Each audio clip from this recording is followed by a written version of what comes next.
اس مبارک رات کے بارے میں قرآن میں کیا کوئی آیت ہے؟ اور جیسا کہ بتایا گیا ہے کہ یہ اس رات میں عبادتیں کی جاتی ہیں، لیلۃ الصدق ہے، تقسیم امور کی رات ہے، کیا یہ ثابت ہے احادیث سے؟ کیا دوسرے دن روزہ رکھنا چاہیے؟ یہ وہ سارے سوالات ہیں جو میرے پاس آئے۔ سورہ دخان کی یہ آیات ابتدائی جس کی تلاوت بھی ہوئی، اور اس میں اللہ تعالیٰ نے ایک ایسی مبارک رات کا ذکر کیا ہے جس میں وہ ہر تدبیر والے کام کا فیصلہ کرتا ہے۔ نزول قرآن کے اعتبار سے ایک جگہ لیلۃ القدر کا ذکر ہے، لیکن اس میں فیہا بن رب کل امر سلام، اس میں ہر معاملے میں سلامتی ہے، جو رمضان شریف کے آخری عشرے کی کتاب رات ہے۔ لیکن یہ لیلۃ المبارکہ ہے جس پہ حضرت اکرم علیہ وسلم نے فرمایا، اور ام المؤمنین سیدہ عائشہ سے بھی روایت ملتی ہے کہ لیلۃ النصف شعبان المعظم ہے، جس میں روزی کے فیصلے ہوتے ہیں، تقدیر کے فیصلے ہوتے ہیں۔ تو یہ آج کی رات نصف شعبان المعظم لیلۃ المبارک کے نام سے قرآن شریف میں موجود ہے، لیکن مختلف انڈونیشیا جاوا میں روحا کہلاتی ہے، سرحد میں اسے شو قدر کہتے ہیں۔ ہم اپنے ان پڑھ بزرگوں کے ممنون ہیں، دادا دادی نانا نان کے، جنہوں نے ہمیں بچپن میں اتنا کہہ کے جگائے بیٹا جاگ جاؤ، آج جاگنے کی رات ہے۔ ماسبت ابھی سننا میں تفصیل سے ہے، بیت شریف میں ہے، کل روزہ رکھنا چاہیے، کل روزہ بھی نفلی روزہ ہے، اور اس کے روزے کے بہت فضائل بیان ہوئے ہیں۔ لیکن جب بات حدیث سے ثابت ہے، حدیث میں جب بیان ہوتا ہے نا تو پھر اس کے اسناد پہ کلام ہو جاتا ہے۔ حضرت فرمائیں۔ جی آپ کی طرف آ رہا ہوں، آپ کی طرف جی مفتی صاحب۔ اور کافی سارے احادیث ہیں کہ جس میں حضور اقدس صلی اللہ علیہ وسلم کی حدیث ہے کہ نصف شعبان میں حضور اقدس صلی اللہ علیہ وسلم جنت البقیع تشریف لے گئے تھے، اور عائشہ رضی اللہ تعالی عنہا تشریف لے امام احمد بن حنبل میں بھی، اور آپ نے فرمایا کہ آج کی رات میرے امت کے گناہ اس قدر معاف ہوں گے جتنے بنی کلب کے بکریوں کے جسم پہ بال۔ ٹھیک ہے مفتی صاحب۔ اور عرض کرنے لگے یا رسول اللہ صلی اللہ علیہ وسلم، یہ 15ویں شب وہ ہے جس میں اللہ تبارک و تعالی عز و جل بنو کلب کی بکریوں کے بالوں کے برابر گنہگاروں کو جہنم سے آزاد فرماتا ہے۔ اور نبی پاک صلی اللہ تعالی علیہ وسلم کو حضرت سیدنا عائشہ صدیقہ رضی اللہ تعالی عنہا نے جب ان کی باری کا دن تھا موجود نہ پایا، تو تلاش کرتے کرتے جب پہنچی تو نبی پاک صلی اللہ علیہ وسلم جنت البقیع میں تشریف فرما تھے جی۔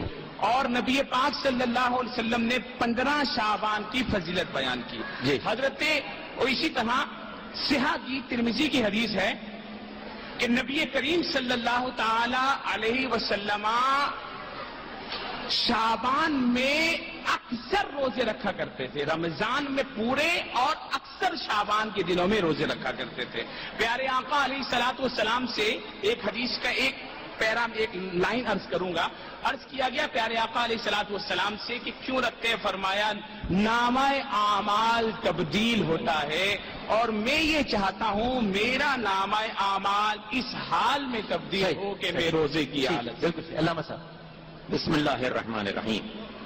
ہمارے یہاں جو بکثرت روایات ہیں ان سے یہ بات واضح ہوتی ہے کہ سال کی راتوں میں شب قدر کے بعد جو رات عبادتوں کے لیے، توبہ کے لیے، استغفار کے لیے، مناجات کے لیے، رب سے رابطے کے لیے انتہائی اہم ہے، ان میں مقدم ترین رات آج کی رات ہے جسے شب براءت کہا گیا۔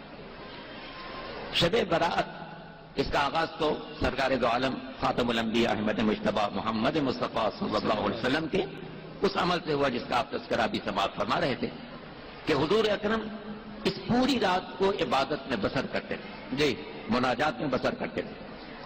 سن 255 ہجری میں اسی شب میں ایک اور برکت نازل ہوئی کہ سرکار دو عالم نے یہ ارشاد فرمایا تھا کہ یہ دین اس وقت تک باقی رہے گا جب میرا وہ فرزند ظاہر ہوگا کہ جو دنیا سے ظلم کو مٹانے والا ہے، عدل کے پرچم کو بلند کرنے والا ہے، اور اس آپ نے ارشاد فرمایا کہ وہ میرا آخری فرزند ہے جس کا نام میرا نام ہوگا، جس کی کنیت میری کنیت ہوگی۔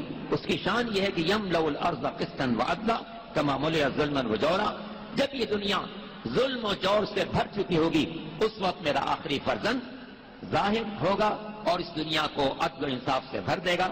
تو وہ آخری حجت خدا، پیغمبر کے آخری فرزند معصوم جن کی یہ ولادت باسعادت کی شب ہے کہ 15ویں شعبان کی شب تھی سن 255 ہجری میں، جب سامرا کے شہر میں آپ تشریف لائے، اور آپ ہی کے ذریعے سے روایات کے مطابق قرآن کا وعدہ پورا ہوگا، هو الذی ارسل رسولہ بالہدی ودین الحق لیظہرہ علی الدین کلہ۔ اللہ نے اپنے نبی کو ہدایت کے ساتھ اور دین حق کے ساتھ بھیجا تاکہ وہ ان کے دین کو ساری دنیا پر غالب کر دے، اور امام عصر وہ ہیں جن کے ذریعے سے یہ دین دنیا پر غالب آنے والے۔ بالکل صحیح، بالکل صحیح۔ آپ شعبان کی فضیلت بتا دیں۔ جو وہ سوال آپ اچھا کہہ رہے ہیں، جواب دے دیں، جواب دے دیں آپ، مجھے پتا آپ کا جواب کیا ہے لیکن دے دیں آپ۔ ڈاکٹر صاحب آپ کا سوال یہ تھا کہ قرآن میں اور حدیث میں شعبان کی اور اس رات کی کیا فضیلت ہے؟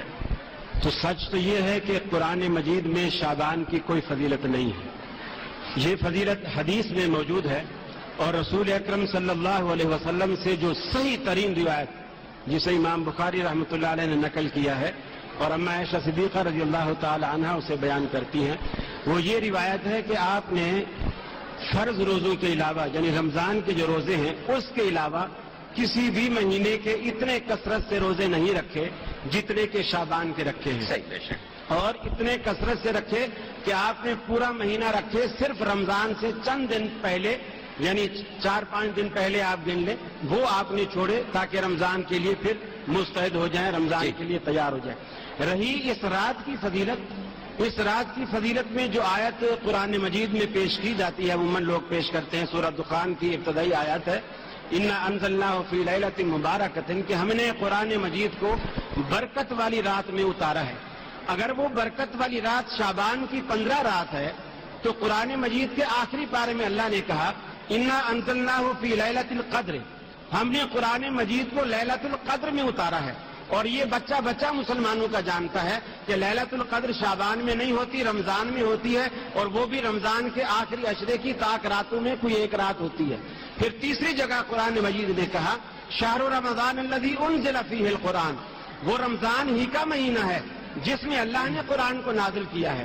تو گویا قرآن خود متعین کر رہا ہے کہ جس رات میں قرآن نازل ہوا ہے وہ رات رمضان کے علاوہ کسی مہینے میں نہیں ہے، تو لہذا یہاں انا انزلناہ فی لیلۃ مبارکۃ سے مراد برکت والی رات لیلۃ القدر ہی ہے جو رمضان المبارک کے اندر ہے۔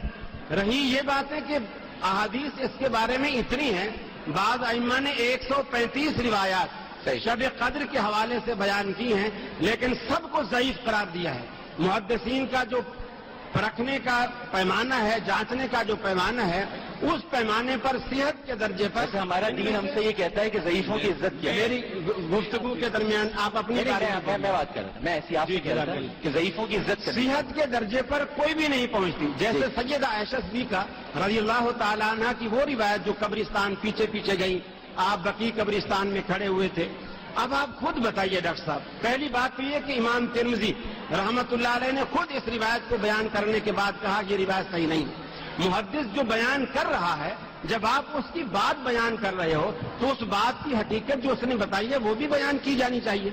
دوسری بات یہ کہ اما عائشہ صدیقہ پیچھے پیچھے گئی، ان کو پتا چل گیا کہ آج بڑی بابرکت رات ہے۔ نعوذ باللہ، اللہ کے رسول جو نیکی پھیلانے میں، تبلیغ کرنے میں اور نیکی کے کاموں کی دعوت دینے میں اتنے تھے کہ دنیا میں آج ہم ان کی کوئی نظیر پیش ہی نہیں کر سکتے، اور قرآن نے بھی یہی کہا کہ یا ایھا الرسول بلغ ما انزل الیک، اے حبیب جو کچھ ہم نے آپ تک پہنچایا ہے اسے آپ امت تک پہنچا دیجیے۔ وَإِن لَّمْ تَفْعَلْ فَمَا بَلَّغْتَ رِسَالَتَهُ، اگر آپ نے ایسا نہ کیا تو ہم یہ سمجھیں گے آپ نے اپنی رسالت کا حق ادا نہیں کیا، حالانکہ آپ حق ادا کر کے گئے ہیں۔ یہ کیسی بابرکت رات تھی کہ آپ خاموشی سے اٹھے، حجرے سے نکلے، خاموشی سے دروازہ کھولا، خاموشی سے قبرستان چلے گئے، نہ بیگم کو بتایا، نہ ازواج مطہرات کو بتایا، نہ صحابہ کو جگایا۔